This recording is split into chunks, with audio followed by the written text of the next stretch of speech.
For the second day in a row now, I am making a video that may seem like I am picking on Jared Sapp from Arrowhead Pride. I promise that is not the case, and I want to start, because of that, I want to start this video with a bit of a throat clearing. I get it. I understand. I have made a video on the Kansas City Chiefs every day, at least one, for over 600 days now. It gets a little bit boring sometimes because, well, there hasn't been a loss to complain about in 11 months. We haven't seen a whole lot of actual turmoil for the Kansas City Chiefs. At some point, it gets boring just heaping praise onto this team. So maybe you nitpick once in a while. Maybe we blow things out of proportion once, and I'm counting myself guilty of this, right? I am not dichotomizing the YouTube portion of this from the print version, from the internet version. But making the content sometimes is comprised of making up content. And I don't think that's exactly what is going on in this article, but we'll get there in a moment. From Arrowhead Pride, in an article titled "Late Touchdowns Becoming an Alarming Trend for the Chiefs' Defense," subtitled on Thursday, Kansas City's defensive play caller and one of its team leaders discussed Tampa Bay's game-tying touchdown drive. Once again, pinned by Jared Sapp in this article, one of the quotes we get is this: "Before Thursday's practice, Chiefs defensive coordinator Steve Spagnuolo discussed the unfortunate sequence that was a touchdown. Listen, the most important thing is we won the game." Now, if I really wanted to do a Spagnuolo impression, I'd have some gum in my mouth. I'd end words a little bit preemptively. "Listen, the most important thing we won the game," the coach recalled. "Nobody felt good about the way it ended defensively. The last thing we wanted to do is put the offense back out there, go to overtime, and the whole thing. So that part was disappointing." A little bit later in the article, we get this. Speaking after Spagnuolo, or Spagnoli, or Spagnola, or Spagnoli, depending on who it is that's saying Spagnuolo's last name, we get a different vowel at the end of it. Linebacker Nick Bolton expressed concern as the Tampa Bay touchdown marked 3 straight games the team has given up a late score. "I think it's been the last 3 games," he remarked, "that we've given up a touchdown when we've been up 1 or 2 scores. I think a year ago we were a lot better in those situations and just closing our games. We understand that if we want to be able to meet our goal, we've got to be able to close our games and put teams away. We're leaving a lot out there, the chance with onside kicks and stuff like that. They don't have to be there, so I think it's something we've got to harp on now." Definitely, Coach Spags has been on it, and we've got such urgency for it. Now, there are some things to talk about here. This is true. What this article is saying is true. I'm not saying that Jared Sapp is making up actual... I'm not saying that Jared Sapp is making up facts. I'm saying maybe there's a little bit of contortion of talking points here, but the team themselves, Spagnuolo himself, Nick Bolton himself, they were talking about it. So let's talk about it.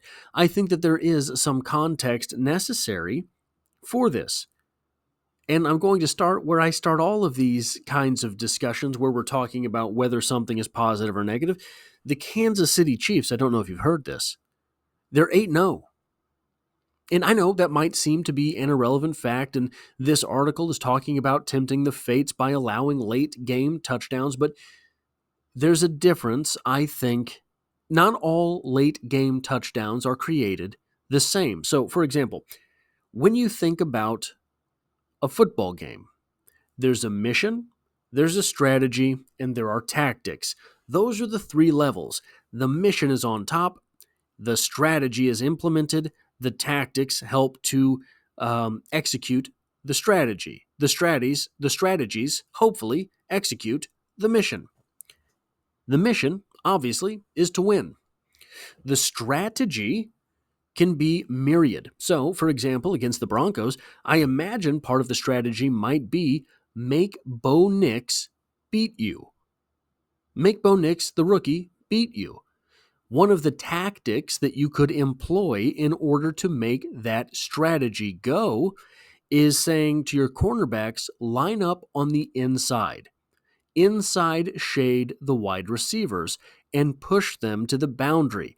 That way, Bo Nix is having to throw over you and between the sidelines in order to make that completion. That's a pretty sound strategy for corners in general. It's a pretty strong tactic. Let me get my own terminology straight. It's a pretty strong tactic in general because it creates an extra defender. But sometimes you don't see that. If you have a big, fast wide receiver, sometimes you will outside shade them, tempting them to the inside and knowing that you have help on the inside with a safety. Things like that, right? So strategy, like I said, are myriad under the one mission of winning the game. Very few teams go out there with the mission of losing the game. Sometimes. So all of the differences that you see between teams and how they play comes down to strategy. One strategy is to kill clock. You can kill clock on offense by running the ball. You can kill clock on defense by giving up simple completions. This is another time where the tactic of having a cornerback, for example, outside shade the wide receiver, can help force quicker throws. You get the quicker throw, the wide receiver is inside of you, you tackle him inbounds, the clock runs, and it was a pickup of 4. That, in my opinion, is part of what we're seeing with this defense giving up touchdowns. You have a 10-point lead that is a 2-possession game. You, by getting the ball back, so you give up, for example, there's 3 minutes left. You give up a touchdown in a minute and a half. They give you the ball back, the game is over because you can kill 2 minutes by taking a knee. Depending on timeouts, right? All of these different things. But you can kill a minute and a half, 2 minutes just by taking a knee 3 times. So that's part of what's going on there. The defense knows, let's just drain clock. We'll give them the 4-yard completions. If they make it all the way down the field and they're not scoring 10 points on this drive, they will have to have the ball again, which means they will have to have an onside kick or force Patrick Mahomes to punt. And one of the things that we have seen, one of the sneaky stats that we have seen emerge over the past couple of weeks, especially with the emergence of DeAndre Hopkins, the acquisition of DeAndre Hopkins, is the fact that the Kansas City Chiefs are very good at converting on third down. When the Kansas City Chiefs brought in Kareem Hunt, they became a whole lot better at staying ahead of the sticks, meaning on first down, instead of getting 3 yards, they're getting 4 and 5 yards, 6 yards. So on second down, they're converting the first down or they're getting 4 more yards, right? So they are ahead of schedule on their drives. Then they're converting the third down. So it is a solid strategy for your defense to say, let them have the little stuff. Don't let anyone get behind you. Stop the run. And if they're picking up yards in 5 or 6 yard chunks, it's going to take them 10 plays to go just 50 yards. So if they have to go 70 yards, that's a whole lot of plays they have to run. We're going to make them kill the clock. And they'll have to get the ball back. The next thing is that the Chiefs, so this isn't a defense of this, but I think it's a little bit of context as far as the season itself goes. The Chiefs are 4th in the NFL, yielding just 18.4 points per game. Now, over the last 3 games, they are surrendering 20.7 points per game, but there are ebbs and flows during the course of a season. Last year's historic run, remember how good last year's defense felt? We didn't feel that good about the defense until about the midseason point. Think back, I promise you, go back on Twitter timelines, I promise you, we thought the defense was good last year until halfway through the season when we realized, hey, It's really good. It might be historic good. Last year's defense surrendered 17 points per game. So this year, through half of the season, the Chiefs are surrendering just 1.4 more yards per game, or points per game, pardon me. Now, like we talked about earlier, at some point in the game, the clock becomes the bigger enemy. Let's break this down a little bit to look at the exact situations. The Raiders scored their final touchdown with 2 minutes and 3 seconds left to play. They had no real opportunity to win that game. Funny things happen. Sometimes you get an onside kick. I get it. But those are the exceptions and not the rule. You don't bank on those things when you're setting up your tactics and strategies in the course of the game. So they had no real chance to win. The 49ers scored their final touchdown with 1:08 left to play, and they lost by 10. Meaning that until 1:08 left in the game, they were down by 17. They had no real chance to win either. So we go back a little bit further. The Saints scored their final touchdown with 14 minutes and 16 seconds left in the fourth quarter. Okay, well, now 3 games, sure, that's a streak, but we're feeling a little bit better there. They scored their final touchdown, the Saints did, with 14:16 left to play, and they lost by 13. No real opportunity to win. The Chargers didn't score after the first quarter. The Falcons had 1 field goal after halftime.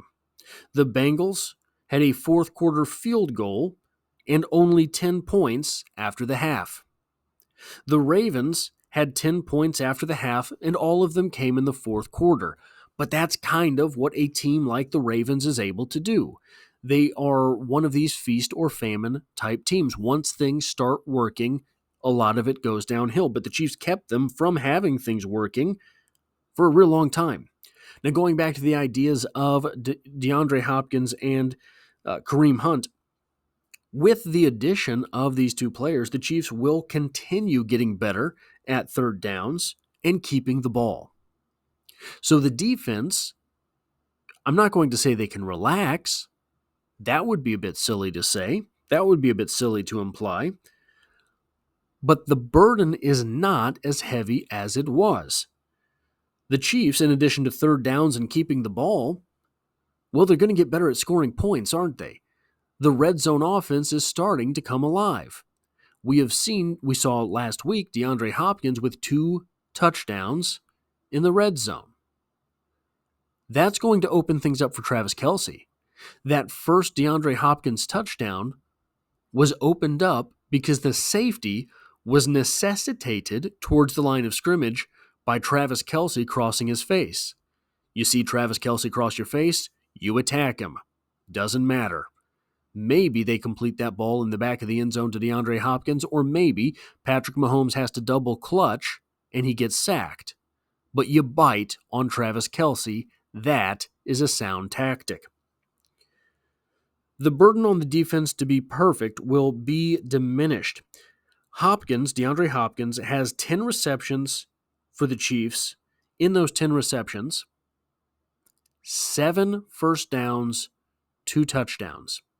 DeAndre Hopkins, I'll say it again, 7 first downs, 2 touchdowns on just 10 receptions. Kareem Hunt, since becoming a Kansas City Chief this season, 22 first downs and 5 touchdowns. Kareem Hunt, outside of that 2017-2018 season, might be pacing for a career year. Kareem Hunt has not added as much in the passing game as he did his first stint with the Kansas City Chiefs, but he's drawing attention. So it is going to be interesting to see what the Kansas City Chiefs elect to do when Isaiah Pacheco is back. I think you're going to see the same types of formations just without Carson Steele or Samaje Perine, and having Isaiah Pacheco and Kareem Hunt on the field at the same time. Different running backs. the upgrade there, the upgrade from Carson Steele or Samaje Perine to Isaiah Pacheco, pretty immense, right?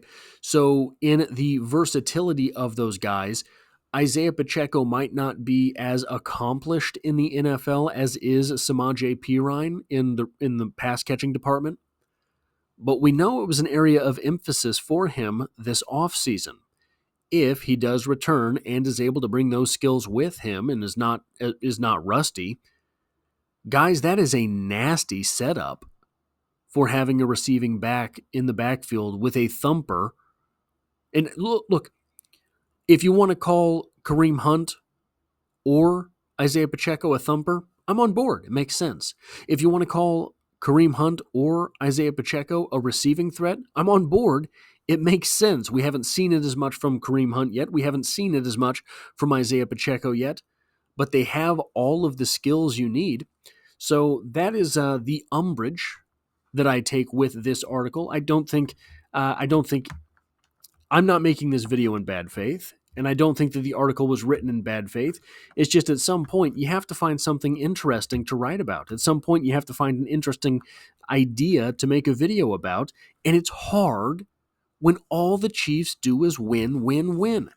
That is all I have for this video. If you like or appreciate what it is that I do here, hitting the like button really does help me out, as it tells YouTube to share this video with other Kansas City Chiefs fans. And if you find yourself here by chance but not design, the Kansas City Chiefs are the only thing I talk about on this channel, dropping multiple videos every single week. And I hope to have you back for the next one.